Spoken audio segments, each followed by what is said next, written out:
Good evening, folks. I'm Freddy Vazquez. This is Basement Politics Unfiltered. Tonight, I want to discuss the redistricting meeting of last night.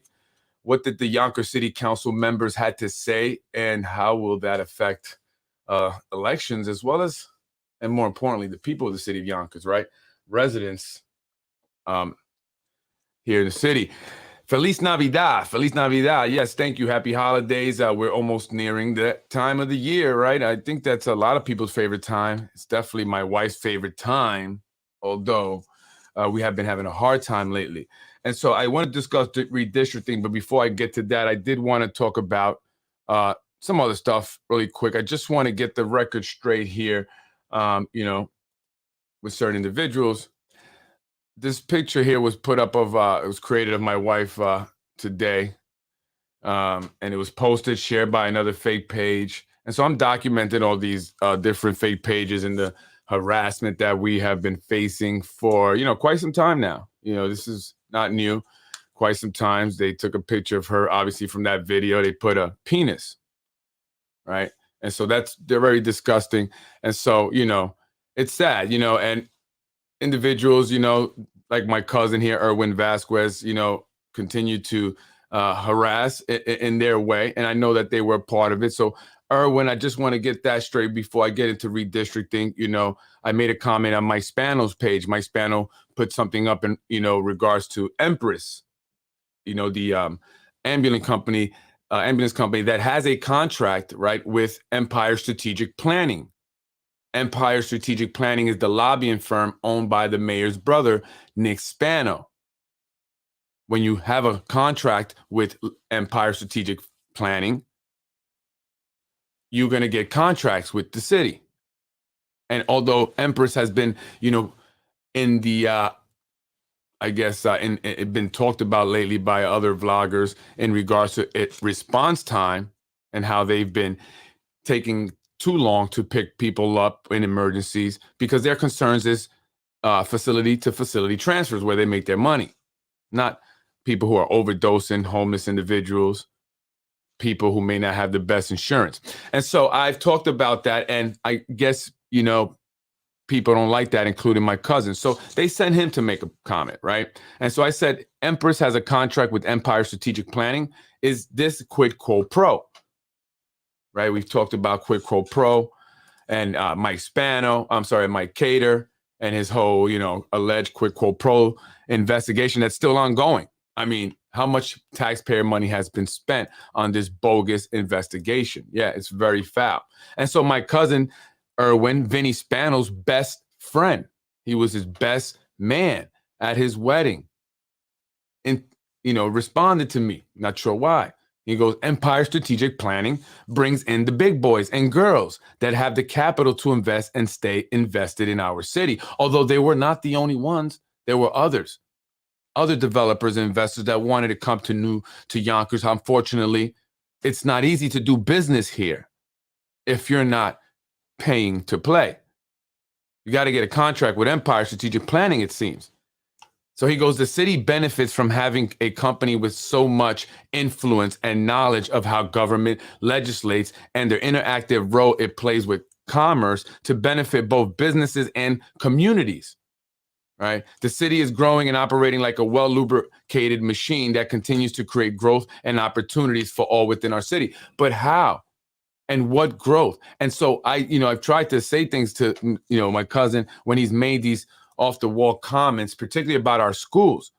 I said to him once, what about our schools and the quality of the education? He goes, well, I think they're good. If you don't like them, then go to another city. That was his response. And so, I don't know if you just, plain, dumb, or, he's just so blinded by his infatuation with the Spano family. that he doesn't see it. And I asked, how is it bringing, economic growth to the communities here? People are not getting jobs. They're not. What they're getting is pushed out. And they're doing that even more so with the redistricting that's going on. And let's listen to what the comments they're making. Right. And so, Erwin, you know what you've done. You was involved in that whole CPS from, with sources, really good, reliable sources have told me. And so it is what it is. It is what it is, and I'm going to continue to be transparent and tell everyone what's going on within my life as much as possible. And, what's going on with politics, because now my life and politics have kind of intermingled. They're connected now. And so a lot of things that are happening in my life are the result of this podcast that I'm doing. And people don't like it. And so they're trying every angle to get me to stop doing the podcast, because I'm harassing politicians and I'm making things up. But am I? There are people that are contacting me almost every day, asking for help or complaining about something that's wrong with the system. And so I'm speaking about it. And that deserves my wife to have a picture put up with, a disgusting penis like that, in front of where she works. Have I done that to anyone? What photos have I put up of anyone like that? Right, Erwin? So I don't know what's going on in your brain, but it's not, really connecting too well. And so, again, people are being pushed out, something that he neglects to mention. Mass evictions are happening, and they're looking to now redistrict in order to change up the way the Yonkers demographics, of the districts are. In my opinion, what it seems like is that they're looking to push a lot of people over to the east side. And I've said this. I've mentioned this, early on in earlier podcast. That's where they're going to push people as the luxury developers and the people with more income come into the waterfront. And they don't want to see, very many, low income buildings or affordable housing, and or homeless people, things like that. So they're going to figure out another way or another place to put them. And so that's why they're changing zoning laws. And they're going to be looking to change zoning laws over on the east side as well in order to put up more buildings there. So let's take a look at this really quick. I want to go over this meeting that took place yesterday. And Corazon, she's now putting up. So I don't know if that, makes it more complicated. But I guess the reason for my question is also there are elections. Actually, you know what? That's not I want to put the first one. That's the second part. She asked about the timing and how long it's going to take to do all this redistricting. And they're rushing this, just like the term limit. Not like drink, but it's that really varies with like drink. Okay. What is, on average, the timeline to, complete redistricting? That really varies with respect to how quickly the body that is being redistricted comes to an agreement. Mm-hmm. Just on average. That may be, like I think in New Rochelle, we had a plan that within a couple months or maybe even shorter than that they were willing to go with, but we were waiting actually for a new set of the citizen and voting age population data before we wanted to take it to they wanted to take it to the city council, for formal action. That came out, and then but there was agreement. There was basic agreement on the plan before, while we were waiting for that. I think we had to wait about a month for that. So I think we were I started that in the middle of January, and we were basically completely done by April. By April, okay. Yeah, and that includes waiting about a month for the date. Okay, so we're a much larger city than New Rochelle. So I don't know if that, makes it more complicated. But I guess the reason for my question is also there are elections. So she asked him, what was the average, time frame? Like, how long is this going to take, quite possibly, to get it done, to get this redistricting, the new maps completed, right? And he just talked in circles. He didn't really give a time frame. And then he gives an example of what he did in New Rochelle and the time it took to get the new districting maps done there. He said they started back in January and then they were done in April. New Rochelle is much smaller than Yonkers, a lot smaller. We are the third largest city in the state of New York. And so they're trying to get this done by petition season. That's February, March. But how is that possible if it took, up until April at the very least for New Rochelle? Will Yonkers be easier? And what's the rush? What does the elections have to do with this? So let's listen to what else she has to say and follow up. Elections next year. Right. So that means those candidates that are running would be running. So I don't know if that, makes it more complicated. But I guess the reason for my question is also there are elections next year. Right. So that means those candidates that are running would be running on the old maps since. No, I think we'd have to get this done so you could easily hit the primary, the petitioning period, which is when now? Petitioning starts in February. Really? Look at this guy. March. It's March. I thought it was at the end of February. Okay, but would it be done in March? It also takes a couple weeks for the Board of Elections to, the other thing that has to happen after redistricting, in fact, I did this once for Yonkers, once the redistricting is done, and one advantage right now is since it's being done for 2013, since there was no way to do it for 2023, since there was no way to do it for 2021. These state lines have been drawn, so we would we would also have to change some of the election districts to accommodate the line, whatever lines are drawn here. So ideally, we would probably try to not disturb that many of the state level election district lines.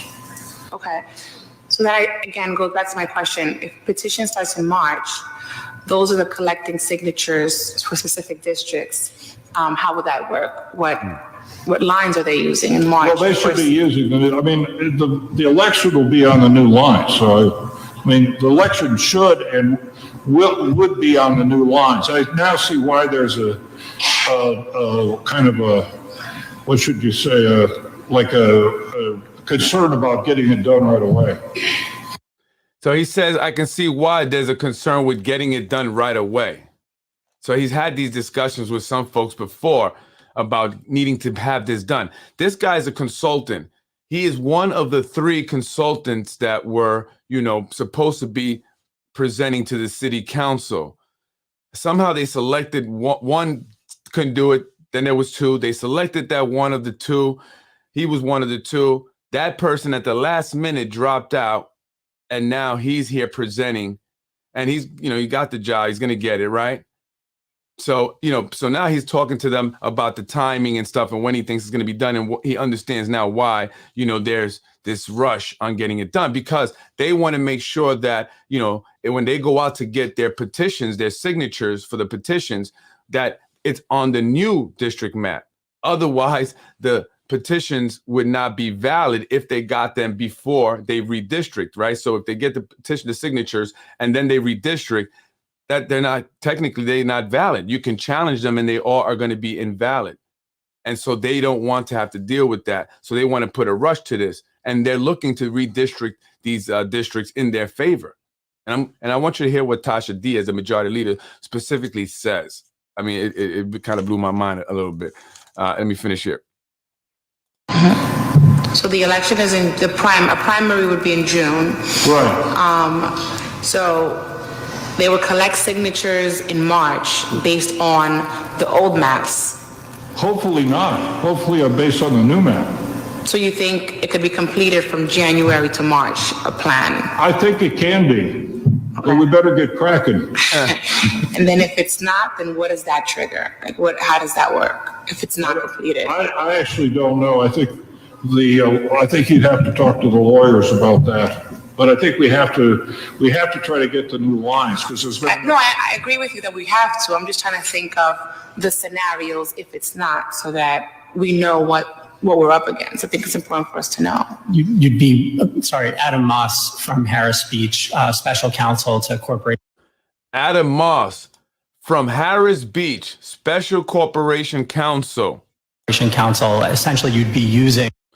This is the same Harris Beach that also represents Empire Strategic Planning, that is currently representing Mike Spano, Mayor Mike Spano, in the lawsuit filed against him by Mike Cater, the former city council president. The same Harris Beach that was utilized to challenge Carlos Burgo's petitions signatures, speaking of petition signatures, last year in his race against John Rubo, a very prestigious law firm that cost a lot of money, yet a masseuse, a freelance masseuse who once worked for John Rubo at the Yonkers Brewing Company, hired them to challenge the petition signatures of two candidates who were challenging John Rubo. Where did he get the funds? Well, it is known that John Rubo's campaign paid for the handwriting expert that Harris Beach needed to try and get Carlos off the ballot. It didn't work. But Harris Beach is always involved.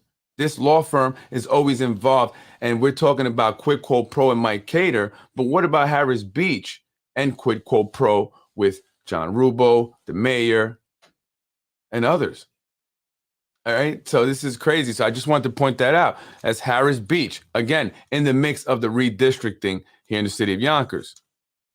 The previous lines that have not been updated. So that's what we would be up against. Obviously, I think the preference expressed has been to have new lines in place that have gone through the process and been reviewed and tested. And that, based on what Mr. Beveridge has represented, we should be able to finish that process in a timely fashion. Okay. I mean, you said you finished New Rochelle in April. From January start to April, but you think you can do Yonkers from January and finish by March petitions? Good question. Yeah, I think so. I think the thing about New Rochelle is that they also have the election in this upcoming year. Right, they have it next year as well. Mm-hmm. So they didn't feel quite as rushed. Right. What? Okay. What? The other thing is we have all the data we need now, which we didn't actually have when Right, we didn't have the county data and. Yeah. Okay, I guess that's my biggest concern is timing, because I just wasn't sure how it would work with petitioning starting in March, and I apologize for misspeaking. And then with the primary in June, that can get very complicated because there are three districts that are up for election. Which three are they? 1, 3, and 5. 1, 3. Mm-hmm. He's lying. Check out Shanae Williams. Check out Shanae Williams back here. Look at her face, right? I'm going to rewind a little bit. And the dude asked which districts are up for re-election. Dude, you're going to be doing this redistricting, these new maps, and you didn't know which districts are up for real. Stop lying. Yo, this guy's a liar. So look at Shanae Williams' face. You can see her face. It's funny because she knows what's going on here. Okay, Look. Thank you, sir. Yeah, I think one of the things we need to do is the minute we Okay, thank you, sir. Districts that primary in June, that can get very complicated because there are three districts that are up for election. Which three are they? 1, 3, and 5. 1, 3. Mm-hmm. Look at her. Okay, thank you, sir. I got Tasha. She's on her phone. She was like, what you don't know? Yeah, this guy is playing games. He's obviously in cahoots with whoever's controlling this and running this and is going to ultimately decide how this works. Definitely. He's in cahoots, and he's been talking in circles this whole time. He talks in circles the entire meeting, actually, and you never really get any clear answers from him. Let's listen to what Moranti has to say. And we get along. We vote 7-0 on everything in this office, so this is we get along very well over here. So it makes them be real easy.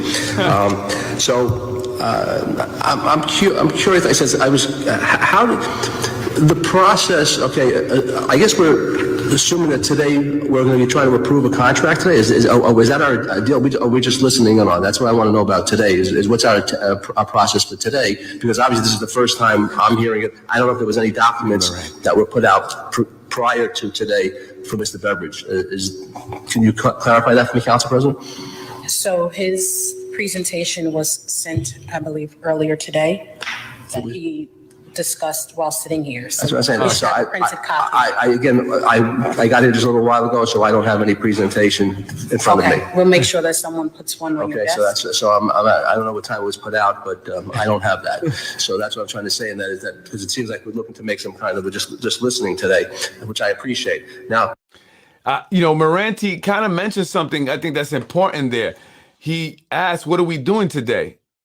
Right? Did anything go out? And the city council president interjects. She says, "Yes, we sent something out today. Should have got in your email." And he goes, "Well, I got in around like 3 something, whatever, and I didn't see anything. And we didn't discuss it prior, and that we're going to be actually voting today on this, or selecting the guy today." And she said, "Oh, we sent it." But Lakeisha Collins Bellamy at one point in a meeting, kind of was rude to Corazon Pineda Isaac, I believe, because she wanted to, introduce something, and she didn't give them enough time or whatever, and so she just kind of deaded her or denied her, because she said we need to get it all on time, and everybody's got to make sure they read it and stuff. But you're doing the exact same thing here, so I just thought of the hypocrisy. But listen to what time it was sent. This is another thing that I thought was crazy.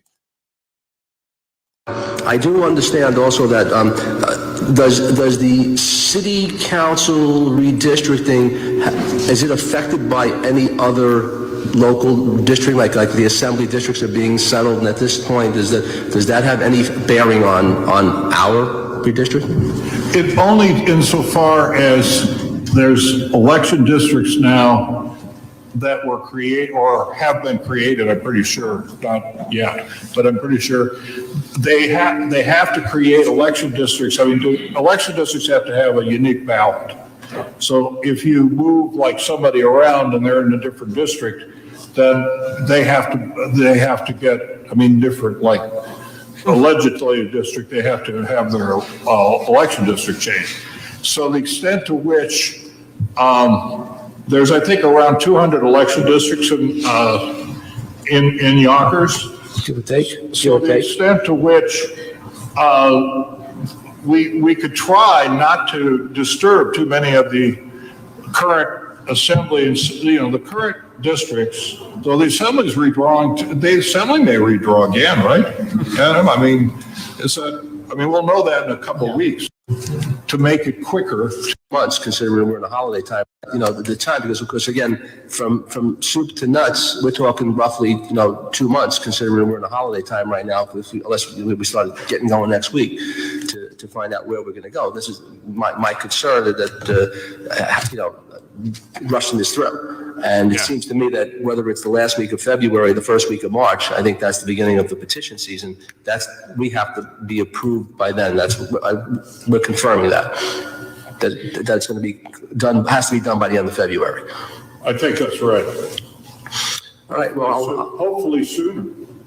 well, again, the less changes, the easier it is to make a decision. Yeah. Obviously. So that's the concern. So, I don't know what the next step is after we sign this off. When this is signed off to get this thing kick started. Well, the next step would be proposals from you, from probably some from me based on your priorities, and some potentially from you.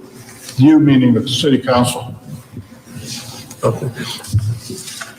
All right, that's it for right now, Council President. And also let everybody else ask some questions. I want to let it spin around. Okay, and the email with the proposal was sent at 3:25? At 3:25, Yes, his email? for you to print out, yes. And before you came in, we talked about how we had hired the SUNY New Paltz consultant back in September. However, the gentleman now has a new job, Right, and I heard he's that, not too. available. I heard So that part. today we were supposed to have 2 presentations, but another person backed out. Okay, that makes the odds pretty good for Mr. Beveridge. So she says today we talked about it when they got in, right, to I guess to City Hall. She sent it at 3:24 for him to print out. But is that enough time to really go over it and, make a sound decision, I guess, here? And ultimately, I guess Moranti was, he said no, he was the only one that voted against it. It still passed, but it's a good point. They want to rush certain things through. They'll put it forth, no problem, get it through, whatever. Other individuals want to introduce things that they are not supporting. That's one of the reasons why they'll deny it. Oh, it's too fast, it's rushed. We didn't get a chance to discuss it or talk about it, review it. But here you are, the hypocrisy. I thought it was important. CCP from CPG working for the GOP. If you did the map in the 2010 or 2013, let's listen to Mike Brink. my colleagues have any questions. Thank you. Let's have Breen. Next, we have Minority Leader Breen. Thank you, Madam Council President. The map that we used in 2013, I believe, is very reflective of the map that was drawn in 2020. So you're probably going to be pretty familiar with it if you did the map in the 2010 or 2000, excuse me. Yeah, I was a little surprised, honestly, to everyone who was sitting here. I've said this to some people privately. When I tried to get the 2013 map, and I was a little surprised to see that it was very similar to the map I had done in 2000, whatever it was, probably 2001 or 2003. So there hadn't been very many changes. I mean, I think one of the big advantages for the redistricting piece is that there's not, in terms of population change, there isn't that much required. I mean, I think there's one district is slightly lower in population growth and a couple are slightly higher, but to get the plus minus, get the 5% total deviation, I don't think that would be, you're probably just moving a few blocks. So, so I think that's a positive. Any other kind, large changes will be more complicated, but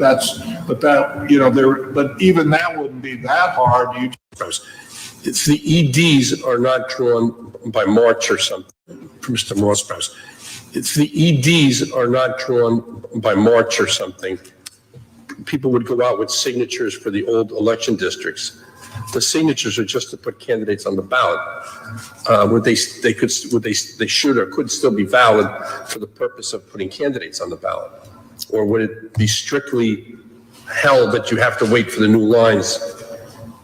So if the question is if the signatures came and the lines weren't drawn yet, is that the... Correct. If we use the old lines. Yeah. So Mike Breen's concerned there again. He's saying if, the new lines are not drawn yet and we have to go out there and get signatures for our petitions, right? What's going to happen then if they come up with the new lines and we have these signatures from the old, districting maps? The guy from Harris Beach, he wasn't sure. That was a question for corporate counsel Matt Gallagher, who does come in and answers that. And he says essentially they would be invalid only if someone questioned them, however, only if someone challenged them. But if they did, they would be thrown out. And so they would be inviting people, to challenge their petition, their signatures, right? So that's what he says. He comes in and clarifies that in a few minutes or whatever. So I want to play, I believe it's Tasha Diaz. No, it's not Tasha Diaz.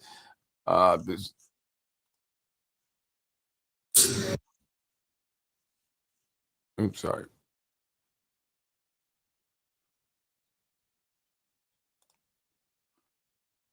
I believe is reflective of the map that was drawn in 2020. But that's a positive. The process of collecting signatures. That question though. Because I thought the issue came up last year also, but I could be wrong. Okay. But I just, the process of collecting signatures is not totally related to having the EDs be exactly by population. So I just think there is that possibility. Okay, we'll look further into that. Thank you. And Mr. Beveridge, you're being very humble. You are the godfather of redistricting. You're the senior guy. You've been doing this for a long, long time. So I hope when we leave here, you'll be our candidate. Could be unanimous, but I appreciate it. Thank you. Guy. Please. Thank you. And next we have Councilwoman Williams. Thank you, Council President. Hello, Mr. Beveridge. I am looking at the proposal that was emailed to us earlier today, and there's a map that's in here that reads Yonkers' current lines as modified to reflect the census 2020. My question is, so this is the only proposal that you've sent to us, is that correct? Just one map, just one draft? Yeah, I just wanted to see what we need to do to, in effect, get a plan together and how much the old plan would necessarily need to be changed. So he was basically he knows he's going to get the job, right? So he's already providing a rough draft of a map that possibly could work based on the old map. So he was kind of looking at that, seeing how much of a difference there was going to be based on what they wanted. That's what he says at one point. It's going to really be determined on based on what people want, what they want to see or whatever. And so he was drawing kind of a rough draft. So Shanae Williams was asking him, is that the only, copy or whatever you've done so far? Whatever. And looked into your background. I want to you talk have a very extensive I want to show background. Tasha Diaz. I'm sorry. This is what was funny. Let's listen to what she has to say. She's just funny. I've read and looked into your background. You have a very extensive background and what you do. So I want to say thank you for coming to Yonkers, and hopefully you'll be the one that we pick. So far, you're in the lead. So far, you're in the lead, yeah. I have a little bit of concerns when it comes to redistricting.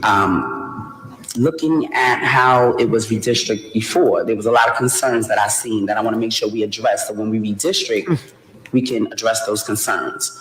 One of them was the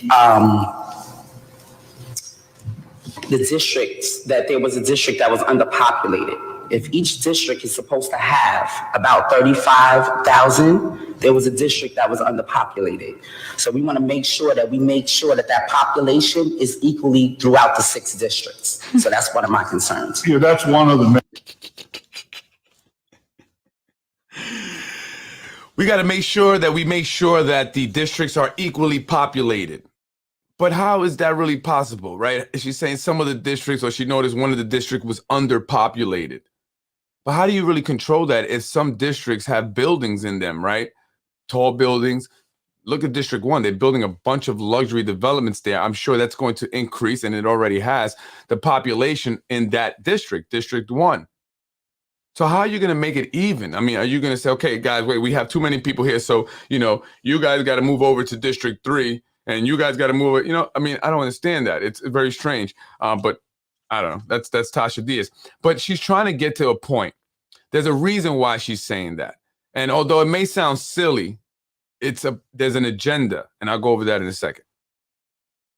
Major criteria for having a valid plan. Yes.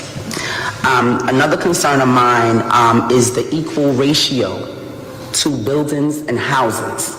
Because I see in some of the districts, they have all houses, no buildings. I don't think that that's fair. I think the ratio needs to be balanced out a little bit, because when you do it like that, to me, it looks as if the district is gerrymandered. So we should have some houses and some buildings in it. Also, another concern I wanted to look into is the consolidation. So she says she wants it to be an equal ratio of houses and buildings in every district. And that when she looks at certain districts, they have more houses to buildings, or maybe no buildings at all.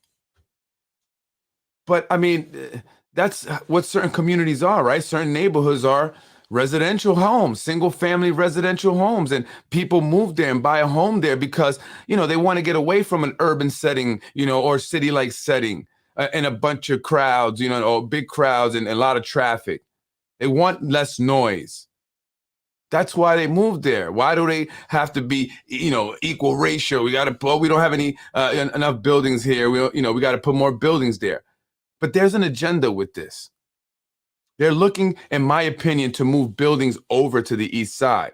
They're looking to justify zoning changes there, or in districts where they have predominantly, single family homes, and they're trying to, change the zoning so you can actually put multifamily homes and, buildings there, 5 a family or more, or 4 families or more, over on the east side, or maybe even in District 6, where you don't see as many buildings because they're looking to move people over. People who cannot afford the luxury developments that are going up on the west side now, they're looking to move them out. They're also going to be knocking down homes on that side in order to make way for studios, not residentials, but studios. And so people are going to be out of a home, and where they're going to locate them to. A lot of the property, especially on the west side, has been bought up by developers of either luxury developments that people cannot afford or movie studios that people will not live in, right? So it's crazy. Communist ideology. Yeah, there's got to be an equal ratio. What? Realization of wards, because where I live, I have one side of the street and I don't have the other, and to me it makes no sense. My district in particular was a district that, looking at it, that's the district that got what was left. And it can't be like that anymore. It should be spread out equally. I mean, I go from the borderline to the Bronx, all the way to the borderline on Hastings on Hudson, which I personally don't have a problem with, but I'm not going to sit in this seat for the rest of my life. So I feel as if it needs to be a little bit more fair when it comes to that. We all work to ensure that Yonkers is taken care of as a whole. So I also want to ensure that we keep the diversity. Listen, right? folks. We know Yonkers is a very diverse city. Listen. I don't want it to be just Hispanics or just Blacks. I want it to reflect what Yonkers looks like. So I think the districts should have all of it. She wants Yonkers to be, or the districts to reflect Yonkers' diversity. She says she doesn't want to see areas all Hispanic or all Black, as if that's happened by choice. Really? I mean, if I remember clearly, it wasn't the Blacks and the Hispanics that were keeping white people out of their neighborhoods. And I'm not saying all white people did this. I'm not saying, this is not what I'm saying. But I'm talking about the desegregation, right? There were a large group of individuals that did not want to desegregate the neighborhoods and the schools, the housing in the schools.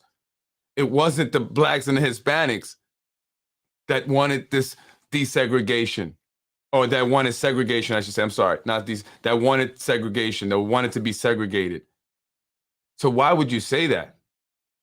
It shouldn't be all Hispanics and all Blacks.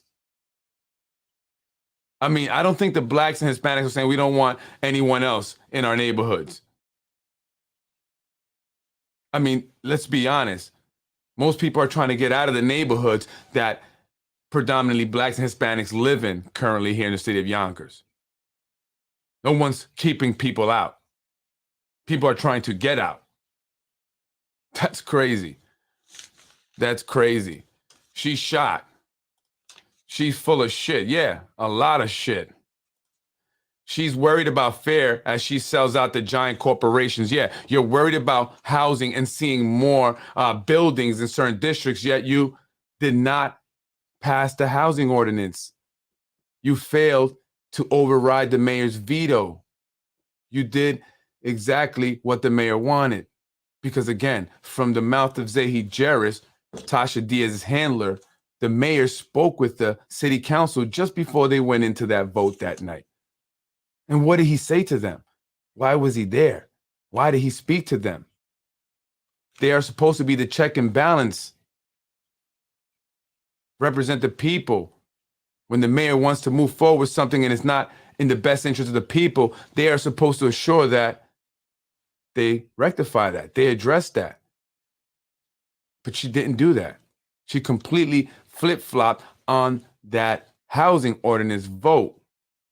And that is exactly what happened in 2012 with Sandy Anabi, the former Democratic majority leader of this Yonkers City Council.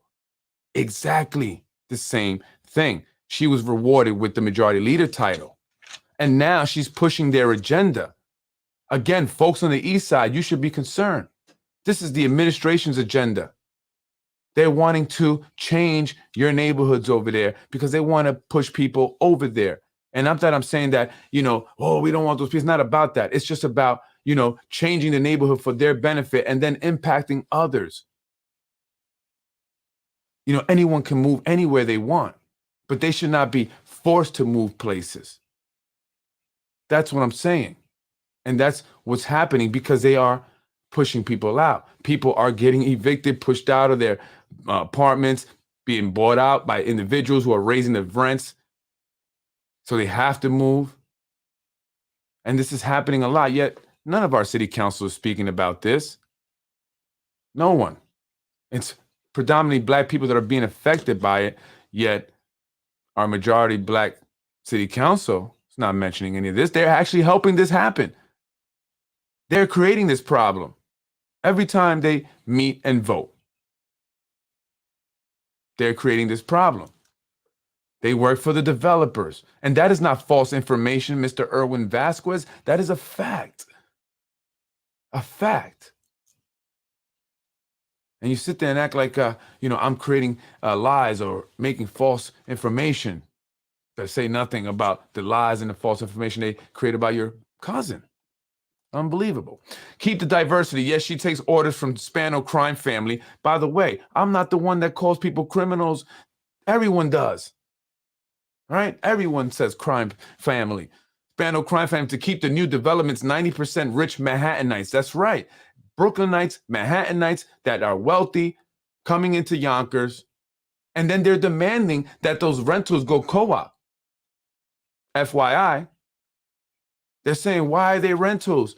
Then people come in here and move in here that don't have a vested interest in the neighborhood or the buildings. People are complaining already. I am going to meet with someone hopefully soon about what's going on down in some of those developments by the waterfront. The issues that tenants are seeing with crime and the quality of the work.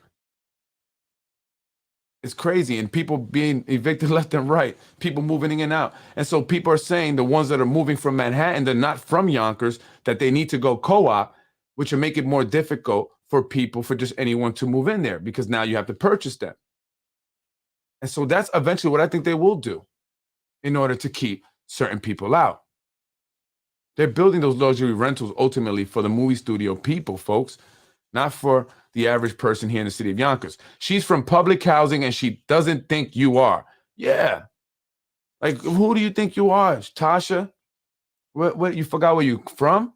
You're still there. Don't get it twisted. You're still there. You don't care about the people you represent in District 3. And she's talking about, well, we need to make sure because I got one side of the street and not the other. Well, that's how the lines are drawn up. Just how it is. It's all quiet on all levels. Let them, yeah, and we mean by that is state, county, and local level. That's right, they're all quiet. They're all quiet. The only thing that they've been active on is trying to stop this term limit extension because it's about them getting, their own agenda going. And that's the only reason why I say that. Because I'm here for the people. We have to do this for the right reason.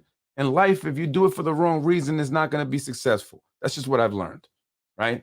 That's what I learned. So we have to do things for the right reason. So if you're not out there, filing lawsuits and putting out press releases or, protesting and rallying for other issues, just when it comes to elections, then you got to see how that looks. That's all I'm saying, That's all I'm saying. Let them keep drinking the Kool-Aid that Z serves them. Z, and you're referring to Zahi Jarris. That's right. I'm not the only one that speaks to the man. Again, there are many people. And again, Erwin, people are talking. Some people are just scared. So they talk to me about it so I can mention it. People that are closer to you than me. They probably guys see more on a daily basis. They're tired of it. People on the inside are also tired of it. They're tired of it. Right? And people want change. And so they know this. And so they're really coming at me, man, so hard. Should be a little bit more diverse, not just 1, 2, and 3. There should be a little diversity around the board. Not just 1, 2, and 3. There should be diversity around the board because, again, she's really referring to 4, 5, and 6. She wants to have an equal ratio of building to houses, and 4, 5, and 6 are mainly single family homes. That's got to change. We got to put buildings there. Again, Tasha Diaz is tied in with the administration, East Side. And maybe some of you might have heard this, because I've been told this now by several people, at least 3, that certain individuals are going around tied to the administration telling people that if they don't vote for Mike Spano, that the blacks are going to take over the government. And I'm wondering if they're referring to Chris Johnson. Chris Johnson is definitely going to be involved in the mayor's race coming up next year. Other individuals as well, but there are definitely more individuals from the black community who are going to be coming out. And they're using Tasha Diaz's behavior to try and, suggest that we can't have more black people in government. No, we have to have the right people in government. It's not about a color. You guys are the ones that played identity politics. And as Johnny Limo mentioned, Tasha Diaz's handler, is the one that brought certain individuals into our city council, individuals that can be easily manipulated.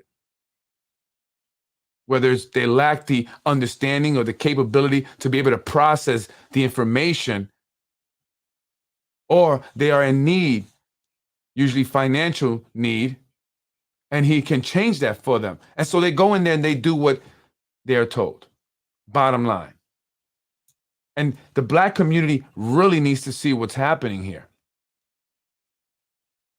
You have to really see who is on your side and who is not. You have to see the decisions that they're making are affecting you negatively the most. Bottom line. Bottom line. And that's not false and fake information. It's not. They're not out there helping. I heard it put differently from about 6 people. The Spanos don't want Yonkers turning into Mount Vernon. What is Mount Vernon? It's predominantly black, a black city, right? Mostly black population there. The government there is mostly been African American. And again, I'm not saying that as a negative thing. I'm just saying why he would say Mount Vernon. Sean Howard, is it Howard? Sean Patterson Howard, the current mayor of Mount Vernon, an African-American woman who was the head of the YMCA here in the city of Yonkers. She was the executive director before becoming mayor of Mount Vernon. Though she had a good relationship with Nick Spano. And they are probably looking to change Mount Vernon as well. In my opinion, I think they're definitely headed there, if not there already. And so they definitely are playing the race card. They're definitely saying some things that are very racist now, and I'm starting to see it. I've been hearing now also that African-American staff members in the Yonkers public schools are targeted for termination. One staff member had a comment made about her hair recently from a white staff member, and I'm not trying to create any racial issues. What I'm saying is that these individuals at the top are. And they're trying to perpetuate this in, subtle ways. And we have to see that. And we have to come together and say, no, we're not going to allow our city to be divided and then conquered by developers. And so we have to take a stand come next year. And not play identity politics. Vote for the right person. Not a black, not a Hispanic or a white person, but the right person. And we have to let these people know we're tired. Enough is enough. And we have to be more public about it. We have to be. Enough is enough.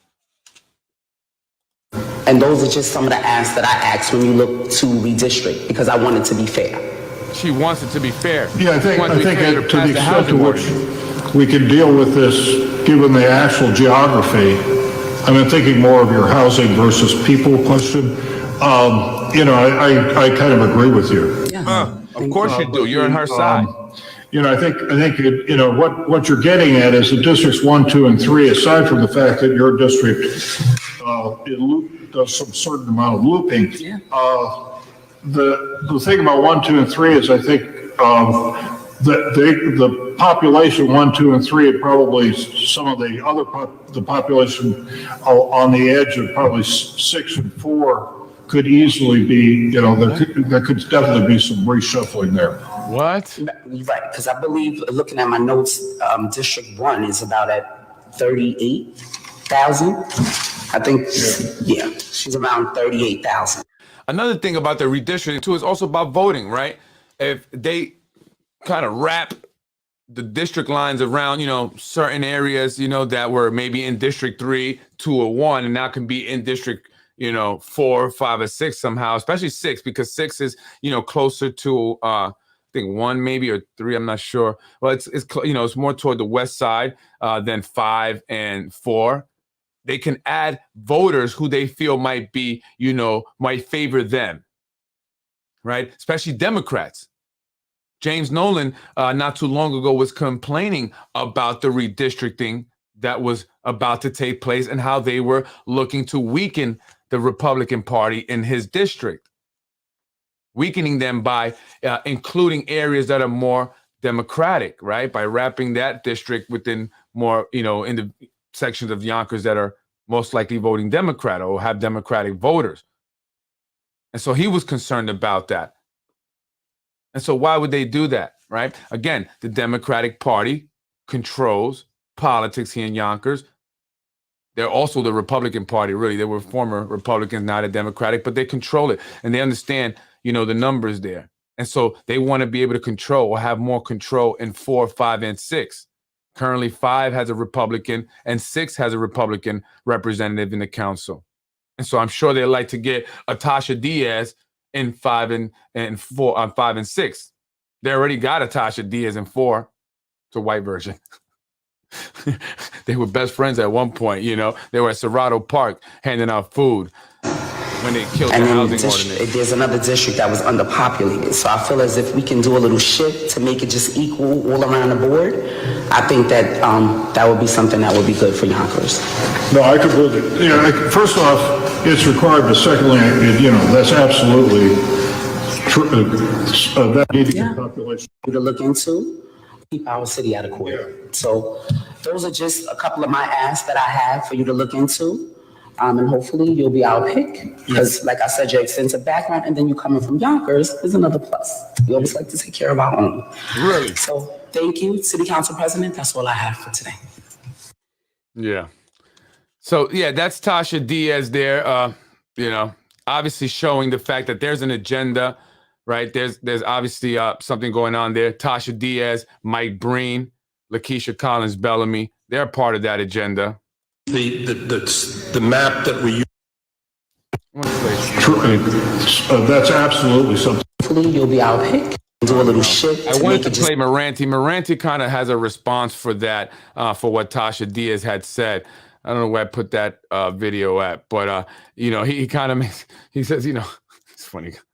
I don't want to say it. Where did I put that at? Thank you. Are there any other questions or comments from the floor? Councilman Moranti? Yeah.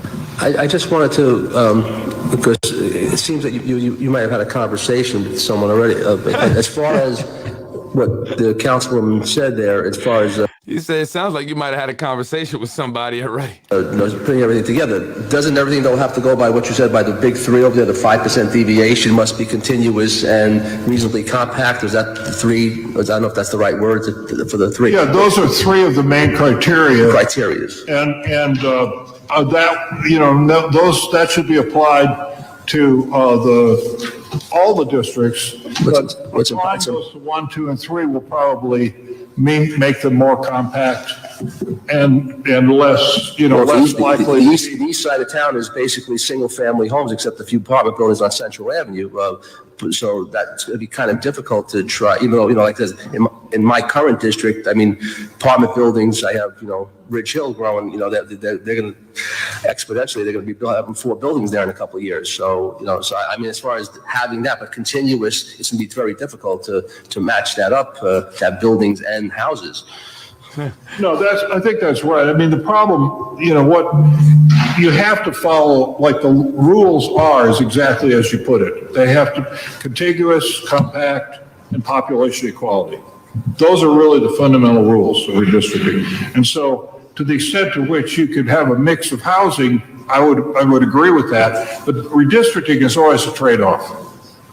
You know, but there are certain things. And you haven't been, you're answering these questions, you haven't even been hired yet. The two absolutes are population equality and contiguity. Yeah. You can't have like you can't have a district that has 5 pieces, all, you know, one part in the west of Yonkers, one part of the east of Yonkers. People wouldn't even consider that now, but So the councilwoman's looking at me because the two of us, we actually border a couple of streets. One side of the street is hers, one side of mine. So we are all over the place. So that is, I agree with that particular issue, that one street, these streets are divided in the middle of the street, so.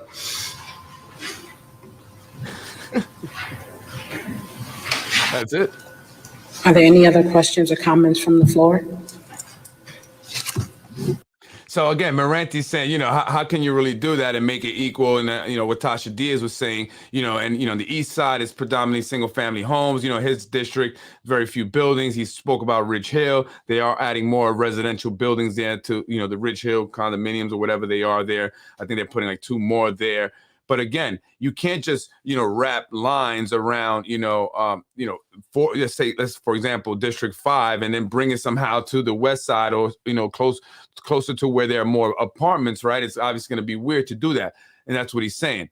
So in order to make it equal, the ratio equal, like Tasha Diaz is speaking of, right? Because they have an agenda, they're going to have to say, okay, well, we can't just redistrict the lines. Then for future down the, you know, the line, whatever, we need to maybe build more apartment complexes down there.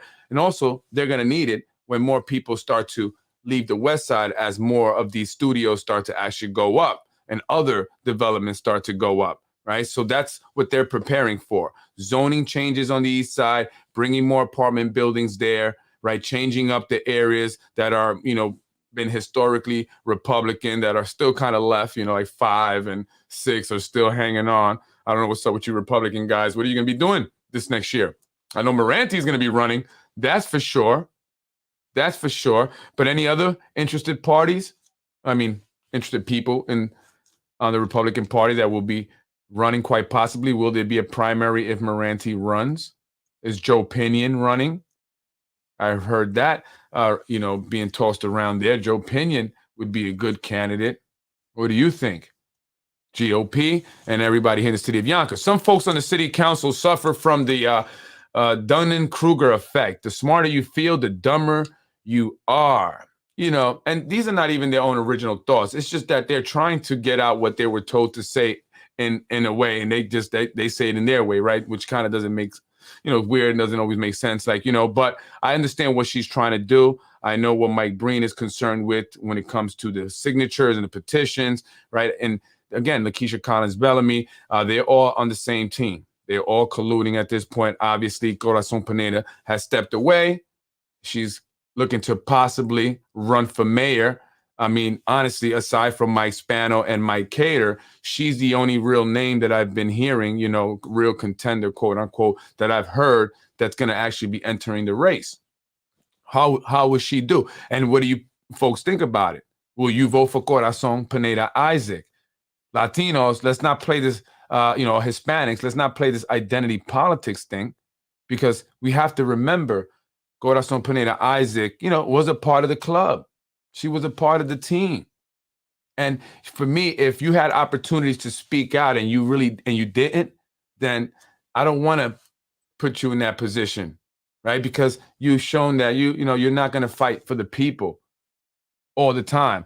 Only when now you have an interest in doing so, when you have an interest in speaking out.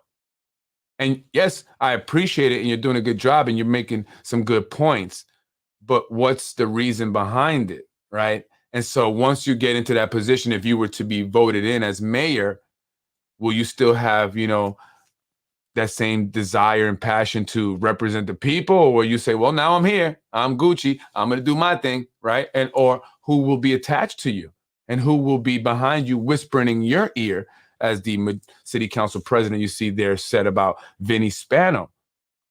Will you have someone whispering in your ear that will work against the best interests of the people. And have you completely severed ties with the Spano family?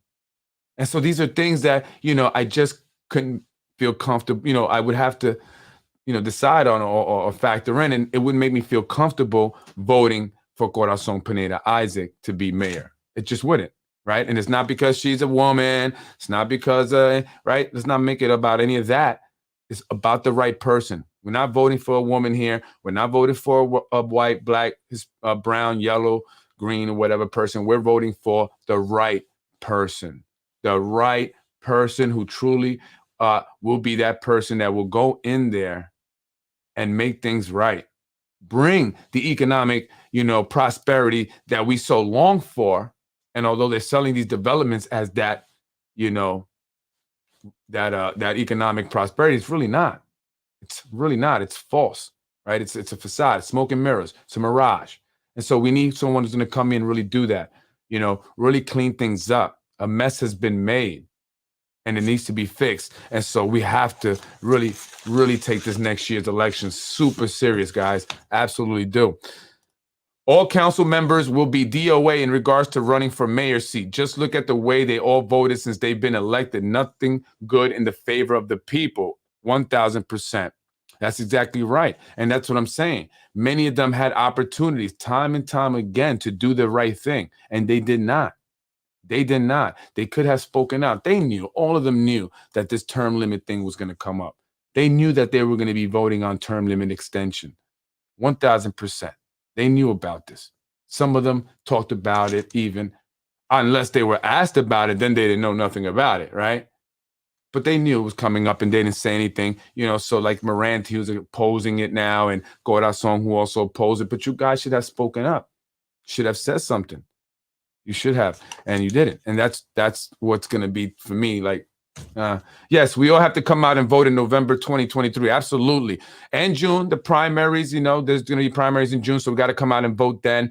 We got to come out and vote in November. This is important, people. It's very important, especially those, who may be concerned with having to move and, maybe not being able to afford the rent next year as they continue to climb, not be able to afford to live in the city of Yonkers.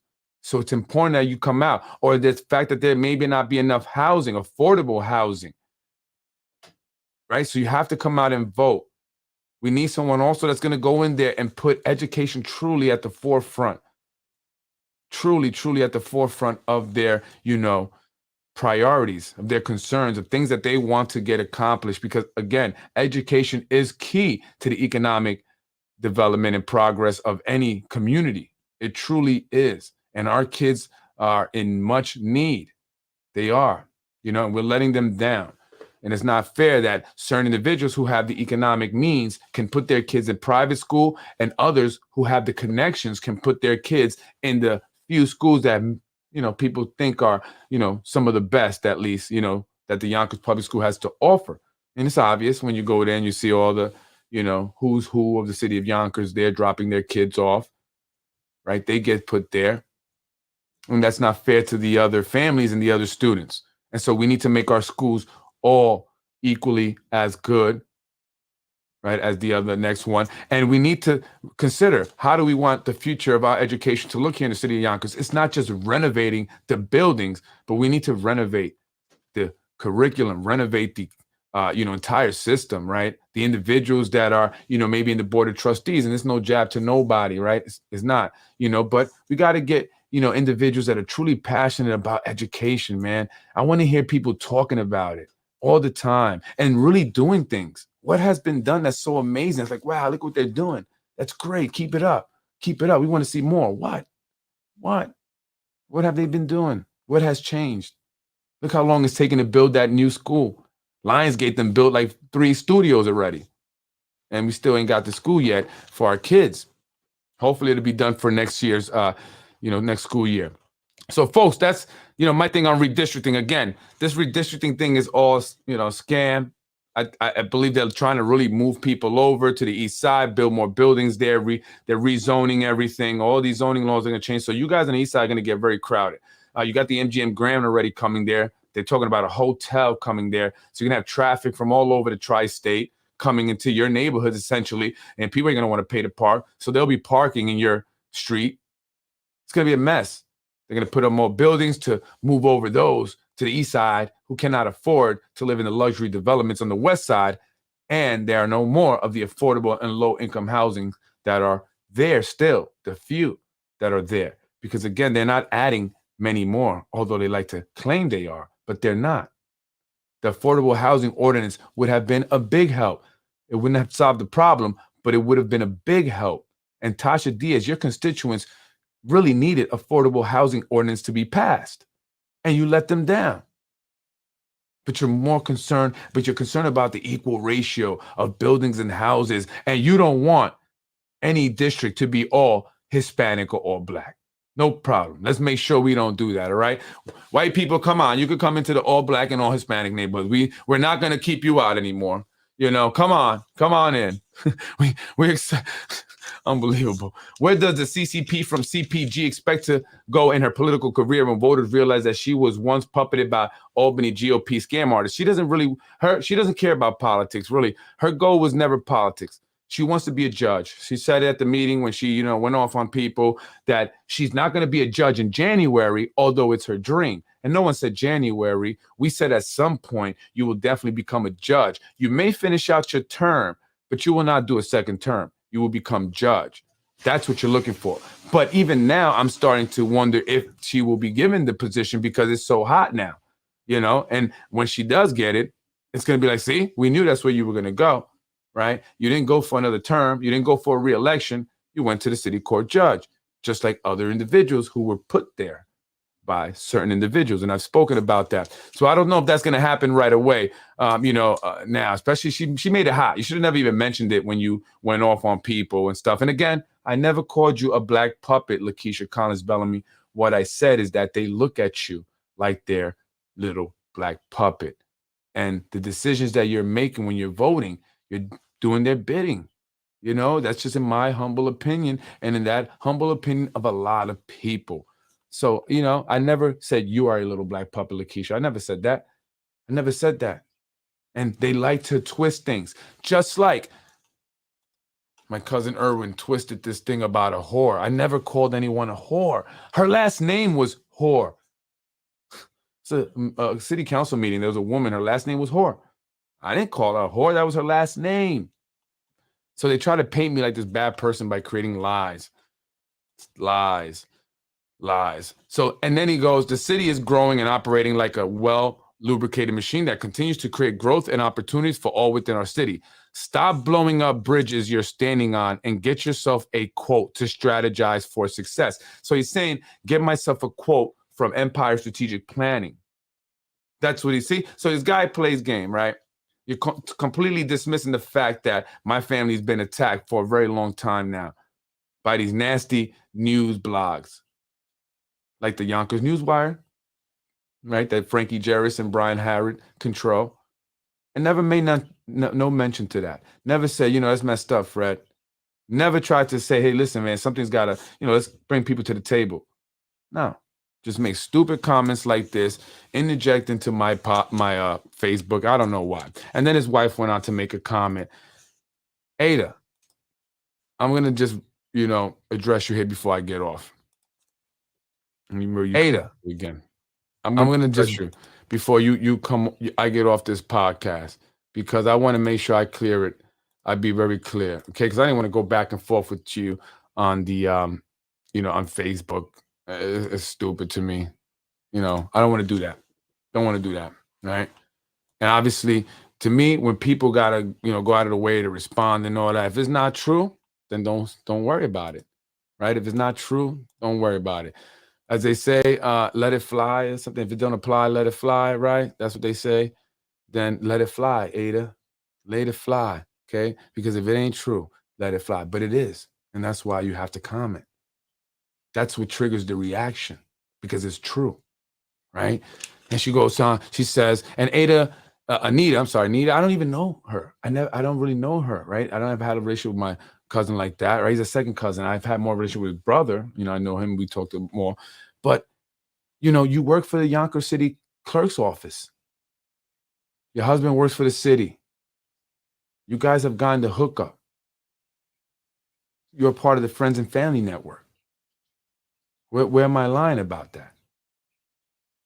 And, you know, your husband and I had a chat on election night. And I don't know if it was the beers, but he was more, you know, his guard was down, his walls were down, and he was telling me, you know, about why the Spanos are so great. So he told me the stuff that I said, right? So I don't know why he's so mad. She goes, Freddy Vazquez, is that what you like to believe? She goes, Freddy, I'm not even mad that Freddy is talking so much nonsense. I just wish he would get his story straight.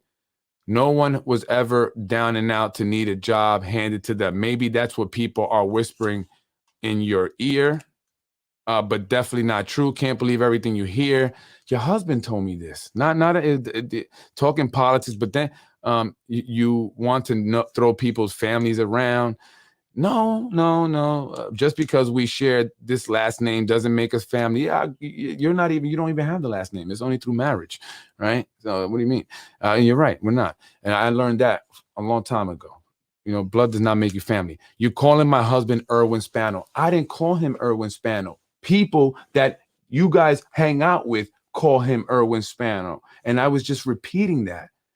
People have shown me their phones where they have him stored as Erwin Spano. So I was just telling you that. Well, not you, but I was saying that. So this is what I mean. You guys don't even get your facts straight. Get your facts straight. Get your story straight. Okay? Because people around you in your circle call him that. Get your facts straight. Right? And she goes, it's not an insult at all. It's actually a testament to how good the Spano family really is. Well, to you, maybe. Yeah. Being good to him since the age of 16. Yes. So my cousin Erwin was taken in by the Spano family at 16, because, we all grew up very poor, right? And they didn't have a lot of space in their apartment, I guess. So he, started staying with them. And so him and Vinny Spano built a good, tight relationship. They became best friends. And he was best man also at the wedding. There's nothing to laugh at there. But it is kind of funny, though. I didn't create that joke, Anita, I didn't create that joke, okay? It was people in your circle, you guys' circle, that created that joke, okay? But it is kind of funny, though. It is kind of funny. And it's not a testament to how good the Spano is. It's a testament to how much ass Erwin is kissing. That's why people say that about him. They showed me their phones. They already got it stored in them. So what do you mean? Get mad at the people around you, man. Mr. Spano will definitely always be a person we're very special to my husband. Great. And that's wonderful. There's nothing to laugh at there. Then you talk about drug use in the city clerk's office. Yeah, that's what people are telling me. But guess what? I've seen that. Okay. I know what that looks like when someone has sniffed cocaine. Okay. Everybody knows that. It's not me. That's what I mean. So people get mad at me for talking about the things that everybody's already whispering about, right? And knows about. And so I'm bringing it out to light now because they came for me. So now I'm coming for you. Not necessarily you, whatever, but those people came for me because your husband gave me Vinny's number. I call Vinny and I try to build a relationship with him. But he tried to use me, try to utilize my platform. I'm not the only person that said things like this. I mean, people have said worse things about him. Other people, there's things I have not even mentioned that people have said. Believe it or not. I don't say everything. I don't. Believe it or not. Right? So, I mean, obviously this is bothering you. I myself have never done drugs. Nobody said you did drugs, though. See, that's what I mean. I didn't say you did. Whoever said you did. Show me that. Never said that. Never said that. Right? But again, same goes for my husband. Never said he did drugs either. Never said that. Never, ever said that either. Never. I just say maybe on election night, he had the sniffles that night. Sometimes that happens when you get a cold. So, but I never said he did drugs. So I don't know what you're trying to imply. See, this is what I'm saying. Is there a guilty conscience there? Because I never said that. Never. Show me where. You cannot. Show me where. Show me where. You can't. Right? So these people are like guilty consciences. Whatever you're going through, you reap what you sow. No. You ever thought about maybe you guys are reaping what you sow? Well, you don't think that way, huh? Yeah, of course not. Of course not. So why do you like to take things to such a personal level? Because your husband was involved in that CPS case. He was. Okay? Guess why? And that's the most disgusting thing. Sorry, I've never did none that disgusting. What are you lacking in your life? I don't know. What am I lacking? You tell me, since you know. You tell me. What I'm lacking is my business to be fully functional because people want to be harassing me, right? What I'm lacking, my wife is lacking peace because people want to be harassing her. So I'm harassing you guys back. Bottom line, the reason why you guys are coming at me is because you don't like me talking about Empire strategic planning, the city council, the way they vote, the fact that they killed the housing ordinance. That's really what it is. That's what you don't like. That's what you want me not to speak about. Specifically, though, the Spanos, the Ludlow project, the fact that they own a property over there and they didn't let anyone know, they weren't transparent. Those are the things you don't want me speaking about. Because whose family was I talking about? Whose? The Spano family? Well, they're all involved. Well, not all, but a lot of them are involved in politics. This is Basement Politics, a podcast that speaks about politics. So who else? What private family am I talking about? Huh? That's not involved. Which one? Name one. Your husband sat there and said, the Spano family is so great. You know, if it wasn't for them, you know, we'd made it through the pandemic. That's how we survived the pandemic. Gave me a job. He said that, your husband. So of course he's going to have a loyalty. He got you the job there, right? At the city clerk's office, right? Who else did he get a job for? Why y'all diss Mikey though?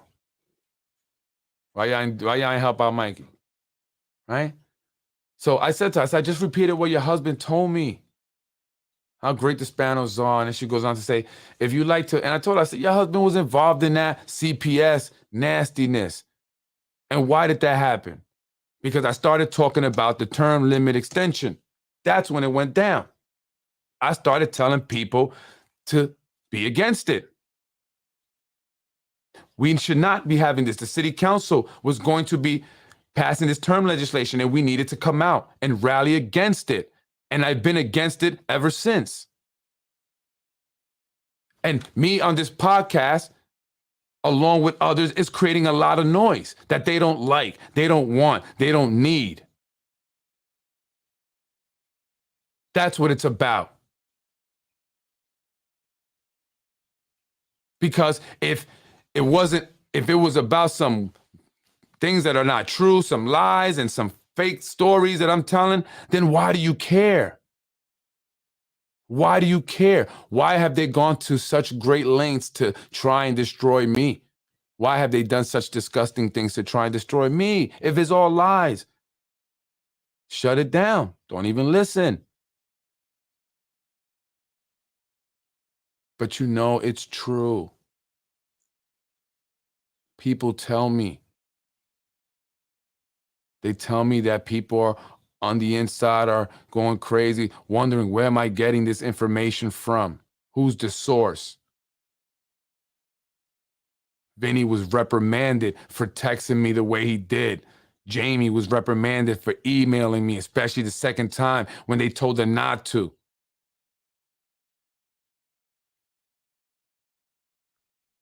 Stop it. Stop the nonsense. That's what the nonsense is. That you'll sit there and come on Facebook and say all that stuff. I wouldn't have said nothing if I were you. Especially if it's not true. Like you say. Why even validate it? Why validate me with any comments? Why? And this is what individuals, this administration specifically, has done to a lot of families here in the city of Yonkers. It's not just my family. It's not just mine. She's talking about, I throw families in the bus, or I talk about families, the things that they have done to other people and their families. And you have the nerve to say that? Like, it boggles my mind. So it's okay for them to do it. It's not okay for other people. Is that how it works? I mean, person after person are saying this. You are the only one that's disagreeing. You know who disagrees with me? Your crew. That's it. Your crew. Now, one person that's not that's has no association to the Spano family, to the council members, or anyone in City Hall up there has disagreed with me. Not one. Why is that? Why is it that the only people that get upset about what I'm saying are you guys? The very people that I'm speaking about and their minions, those associated to them, those who are benefiting because of them, the only ones, the minority. Why is that? Because I'm telling lies? Because I don't have my story straight?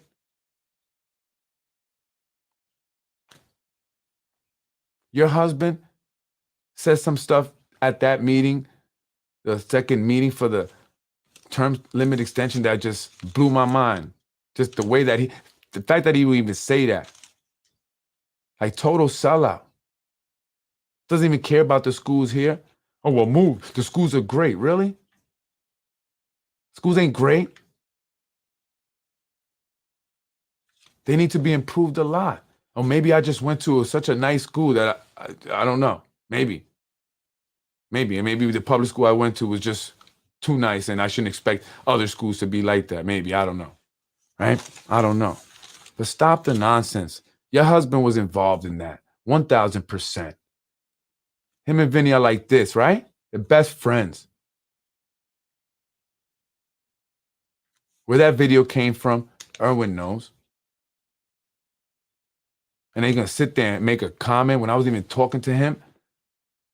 Some stupid comment like that. Don't even engage me. And if it's a lie, let it be. Let it fly. Doesn't matter, right? It's a lie. It's not true.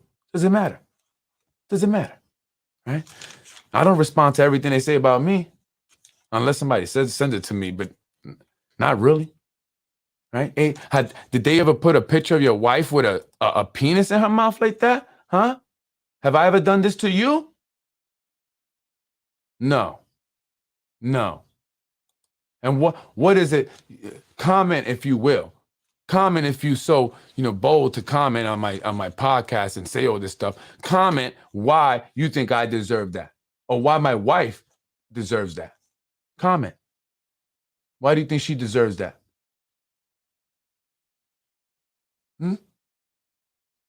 Did I do anything like that to Vinny's wife?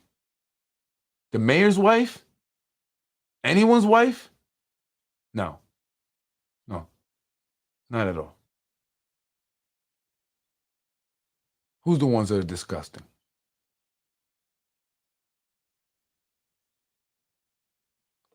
Stop it. Guilty conscience. You have to come and comment because you have a guilty conscience, right? You're benefiting. Over in the city clerk's office doing what? Exactly. Besides talking. That's what I saw when you were there, when I was there. And we need to start trimming the fat and saving some money because our school districts need it. Our school district really needs it. And it's time for these positions that we're given just because you're friends to be gone. And that's the individual we need to vote for next year. Because these people are really just thinking they got it made. I'm untouchable. They're so freaking like living a false reality. Like really oblivious. I mean, come on. You're benefiting. Of course you're going to say that. Your husband is benefiting. What will you guys do if Mayor Spano leaves? What are you going to do? That's why you guys want another 4 years. That's why your husband went and bought a shirt that said 4 more years. The only guy with a shirt saying 4 more years. I mean, damn. It's one thing to support somebody, but damn. Why? Because what would happen if he was gone? How many people would be unemployed?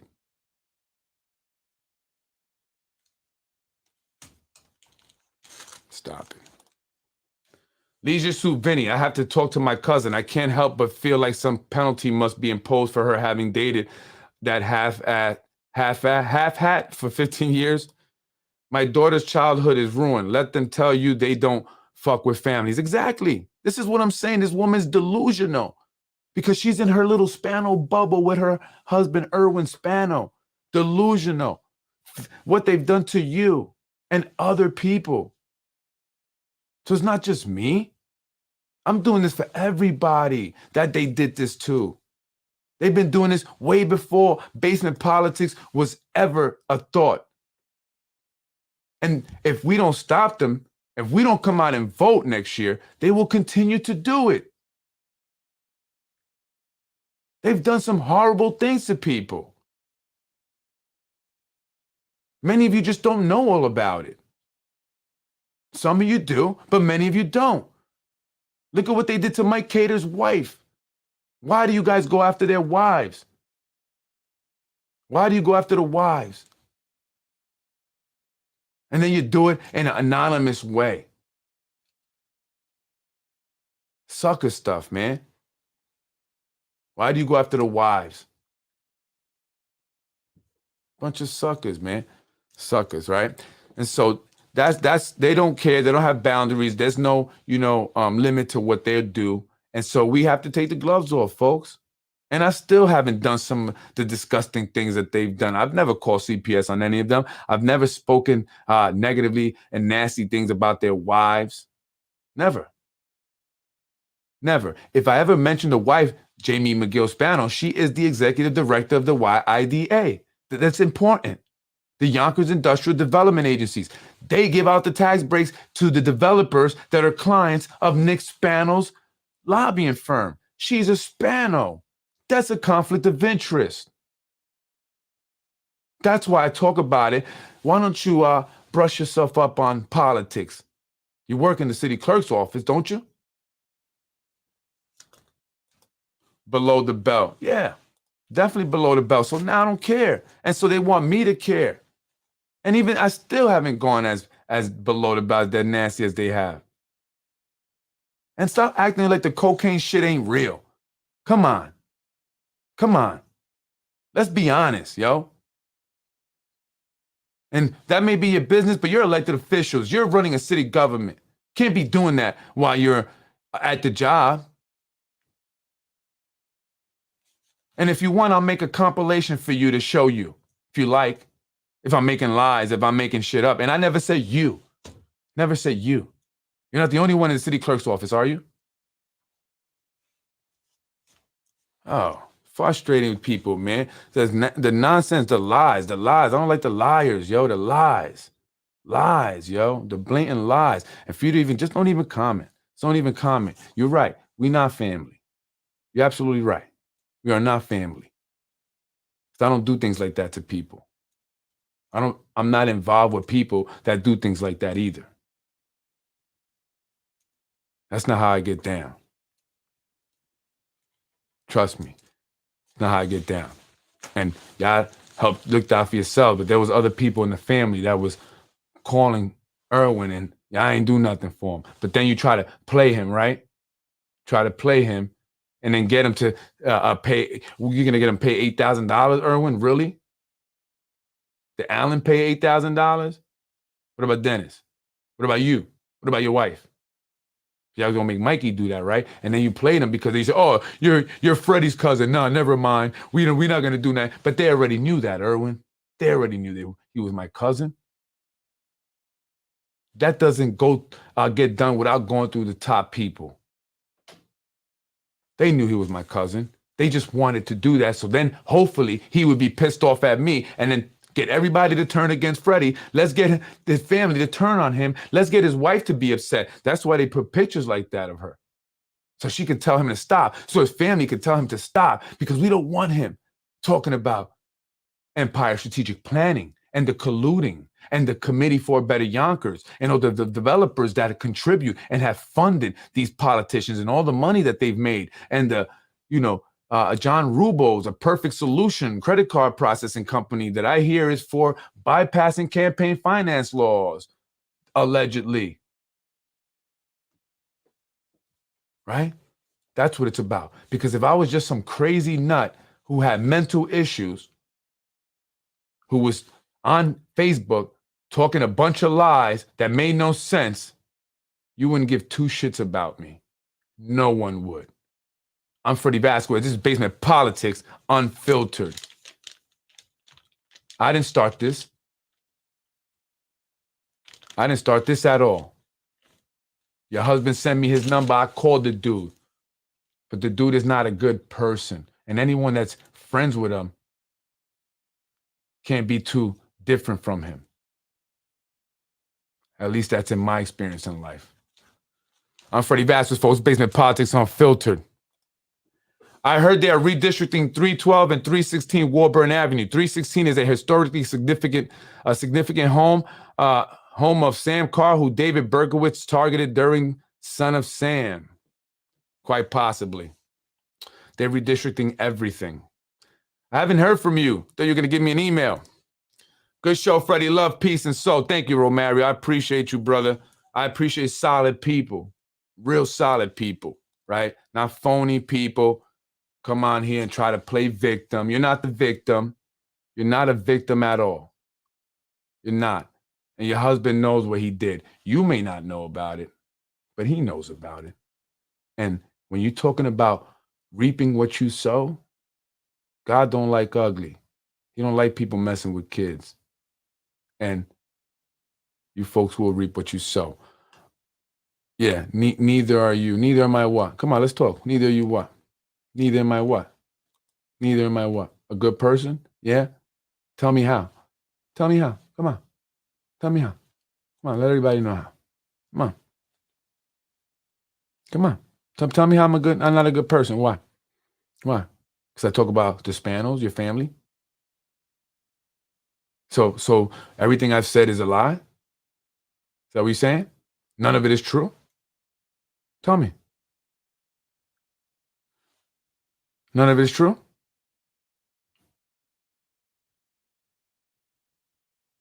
Oh, you're silent now. Silent. Silent. Because you know it's true. What do you do for the community here? You get a lot of taxpayer money. I spew hate and lies. What lies? Those are general statements. General statements. General statements. You lie. I can say that. You lie. You're lying. Okay. How? What? What?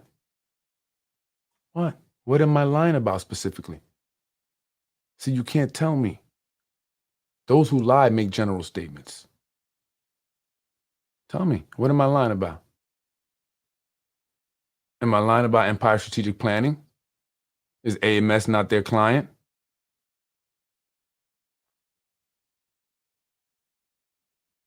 Are they building buildings for people here in Yonkers, or are they pushing them out?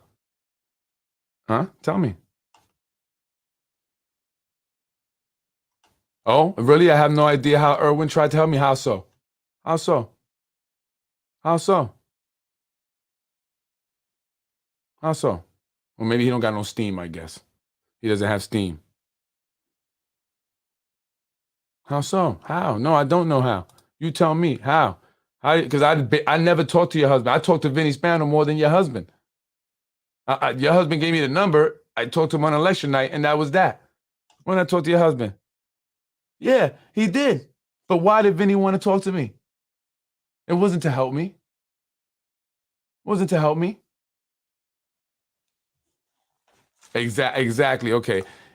Didn't you say, yeah, okay, he got me his number, but what did that do? What did that mean? That meant that Vinny now could try to use me, right? Vinny was giving me information about people. Is that a lie? Did I make up those text messages? Did I fabricate those? Because they're trying to say that, right? Did I make them up? Look at what Vinny's saying about people. That's your husband's best friend. Those ain't made up. Calling Wilson Kimball a B. I never called any woman a B. That's your husband's friend. Huh? Use you for what? I'll explain it to you. To talk about people on my podcast, the people that he was giving me information about. Why? Because that benefit him. Why did he want me to talk bad about Tasha Diaz?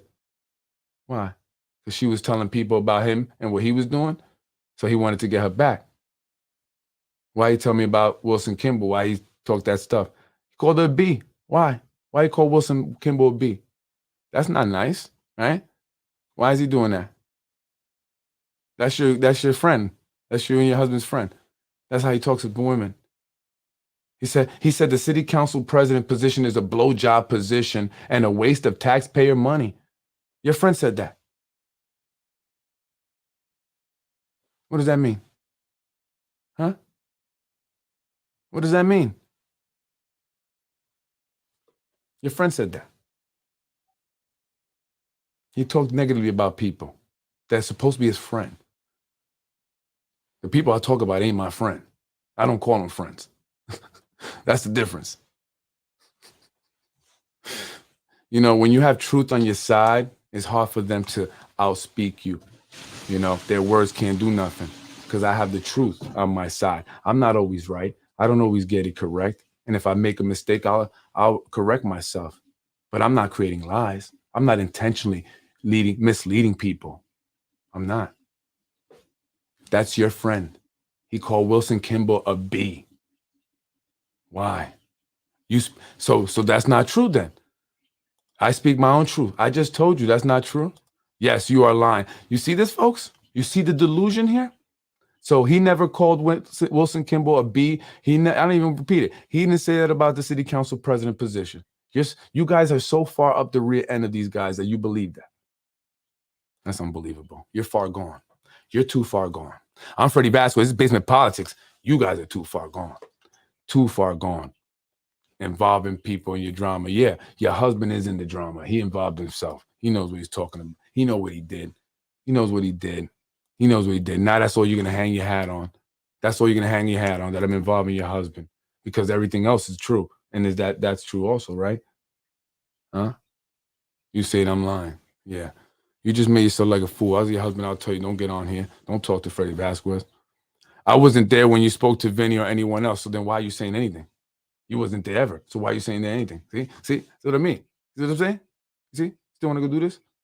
Still want to do this? Yeah. You're involved. Your husband is involved. Your husband is involved. He knows about it. He knows about it. Your husband is involved. 1,000%. You'll never convince me otherwise. Of course you would say no. Of course you're going to say he's not involved. Why would I say he's involved for? What would be my motive for saying he's involved? Besides the fact that he was involved. Tell me, right? We have to think about this. What's the motive, right? Why would I be involving him? Well, what's my motive? But you have a motive in saying he's not involved, right? Because that's your husband. You don't want your husband to be involved in something like that. So of course you're going to say he's not involved. But why would I say he's involved? Why? What would benefit me that? Well, how that benefits me? Think about it. Why would I lie for? I have no reason to lie. You have a reason to lie, but I don't. You see how that works? It's motive. What's the motive? Your husband was involved. 1,000%. He's involved in filing a false CPS report. You know that's illegal in New York. You can actually get up to a year in jail and a $10,000 fine. Just letting you know. And you know, things come out. Things come out, and they will. So he was involved. That's why I mentioned him. And that's my cousin. That's my blood. And blood. And blood. But that's what the Spanos do. They're great at dividing people, even families. It's not just my family. I'm a liar. Yeah, nah, okay. We'll see. We'll see who's a liar. We'll see who the liar is. Yeah, because I want to lie about that, right? Because I want to lie about that. Yeah, you're right. You're right. That's what ghetto people do. You're right. You're right. And guess what? You had your own family called CPS, and you know that's a ghetto move. I know. I learned all about that then. That's why I knew what's up now. But let me tell you, did you know that CPS said that it was malicious? They actually called them and told them to stop. And we were upset because they didn't pursue, charges. They should have. And that's why we started working with council members, I should say not council members, county legislators, Senator Shelly Mayer, Chris Johnson, right? So we did some change. We took that somewhere. We turned that around and we worked to create a citizens review panel. Yeah. What have you done now? Again, what have you done for the city? Oh, okay. Just taking jobs? You're just taking taxpayer money? Yeah, that's all you're doing. That's all you're doing. That's all we're doing. We don't even fucking know you. Oh, look at the language. We don't even fucking know you. No, you don't know me. Your cousin know me. That's why you should never mess with me. You see? But he was involved. 1,000%. I mean, your husband, not cousin, your husband. He's definitely involved. No, that wasn't Erwin's fault too. And that's why I didn't say it was, right? I didn't say it was his fault that time. No. But that was determined to be malicious. It was. 1,000%. So we're good. Because see, that's what people do, right? I guess from certain mindset, a certain level of, intellect, they do things like that, they stoop that low. They use CPS. But I didn't say your husband directly dialed them, but he knew what was going down. He knew what was going down. 1,000%. Don't be mad. I wouldn't even care. I wouldn't even care if she was. I really wouldn't even care. Don't be mad that your wife is the man that I wouldn't even care if she was. So that's where you're silly. Again, silly. So what you're saying? That a woman can't, hold the house down? Huh? So silly. You're so silly. Look at you. You're so mad that you're saying silly things. Now you're insulting women. Now you're insulting women. Let her be the man of the house. I wish I could stay home all day. Trust me. I wish. Let her be the man of the house.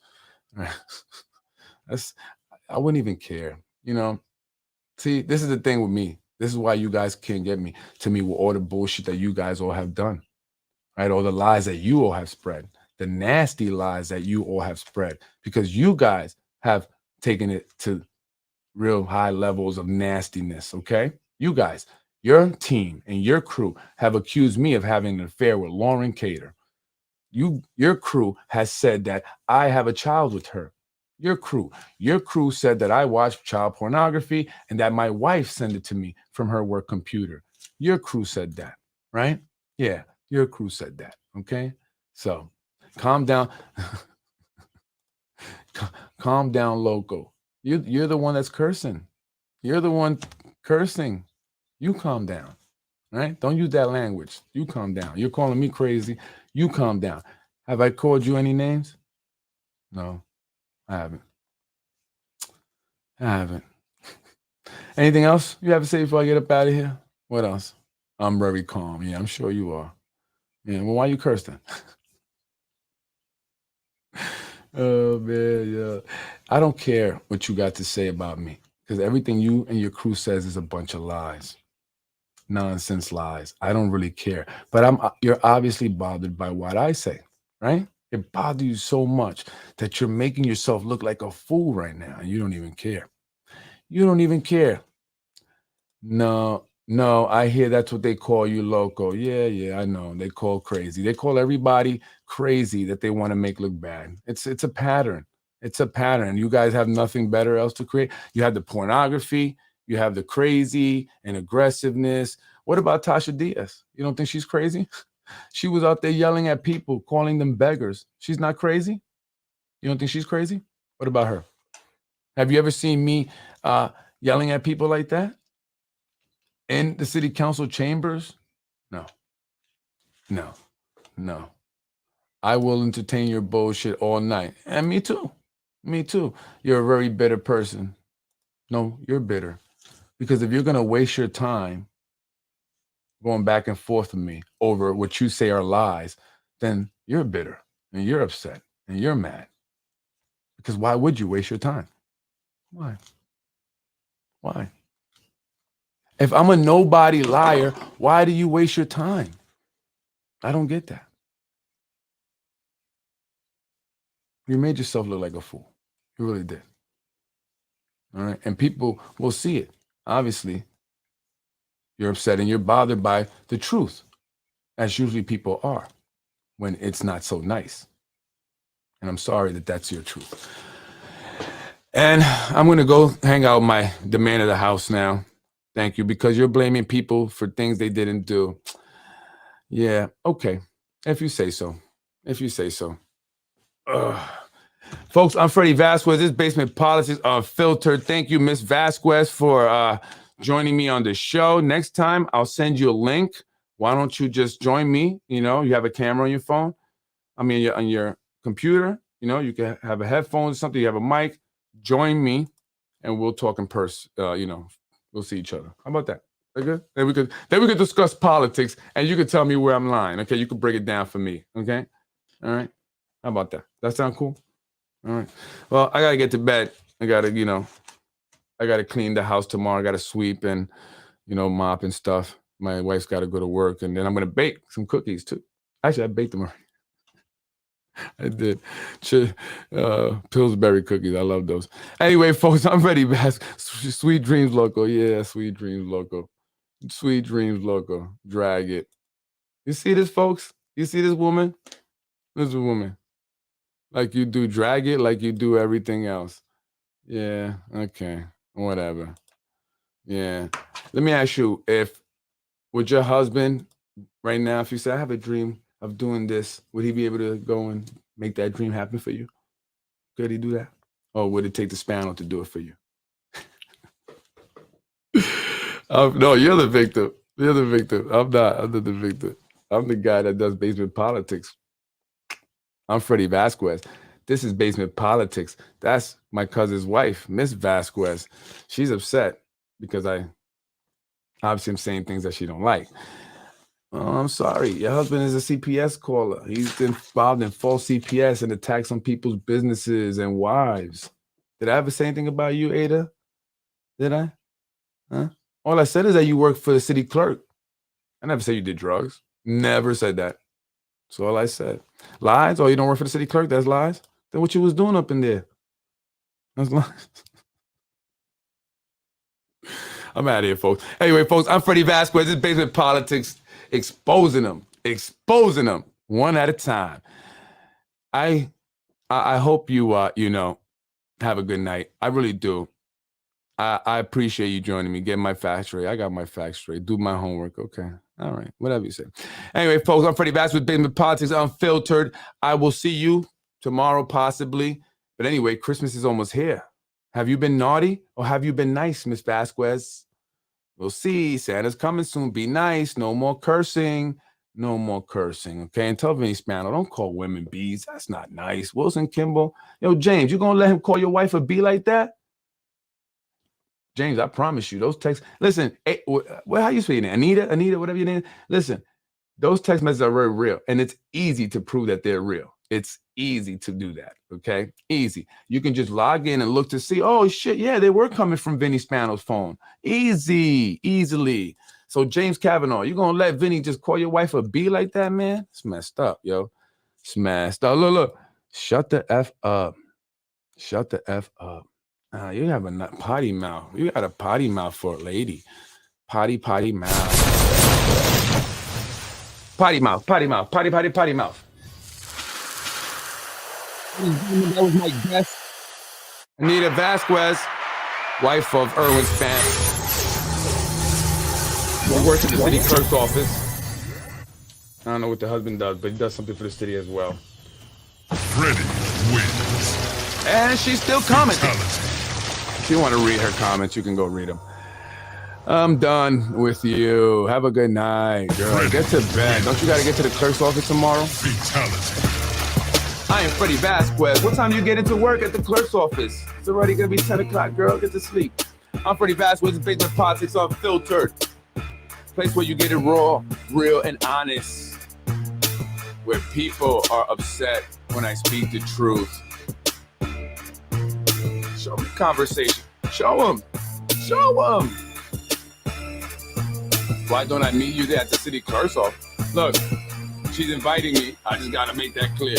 She's inviting me And you blowing kisses at me. Nah, I'm married, girl. I'm married, girl. Don't you do that in public, girl. Don't you do that in public, girl. You better stop it. You better stop it, girl. I'm Freddy Vazquez, Business Politics. Yo, Erwin, come get your wife. Come get your wife. I'm Freddy Vazquez, Business Politics. I'm up out of here. Freddy Blowing kisses at me. Erwin, come get your wife, man. She's blowing kisses at me. I don't want it. Thank you for joining me. Thank you for making the show that much better tonight. I appreciate you. Have a beautiful and blessed night. Really, I mean that. And get to work. Vinny gonna fire you. Freddy wins. Fatality. And she's still going. Freddy wins. Fatality. Going. In another one, Mr. Rumo lied to me. And I don't vote for the person that lied to me. Thank you very much. I want to end this quick because I'm greedy and I want some of the butter chicken. So thank you. Loser. Why don't you call Tasha Diaz crazy? I want to end this quick because I'm greedy and I want some of the butter chicken. So thank you. Wow, you called me all kinds of names. I never disrespected you tonight. You know that? That just goes to show who you are. Thank you for showing your true self. Freddy wins. That's who we have working in the city clerk's office, folks. That's what it's all about here in the city of Yonkers. And this is exactly why we must come out and vote for change. Freddy wins. Fatality. Freddy wins. Fatality. That'd be crazy. I'll be pissed off. Thank you for watching Basement Politics with my husband, Freddy Vazquez. Honey, don't ever go on a podcast and go back and forth with a guy like that, please. Thank you. You're sick and demented. Yeah. Okay. Mental issues. You know, you shouldn't throw around mental issues like that because people actually really have mental issues. And that's disrespectful, man. Seriously. That's disrespectful. That's right. That is Freddy wins. That is right. Fatality. Thank you. Thank you, folks. Thank you.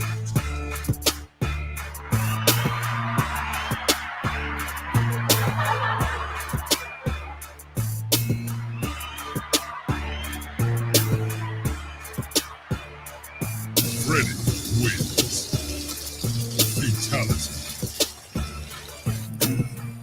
Wait, I have mental issues. Look at this. I'm going to show this. I have mental issues. Look at this one.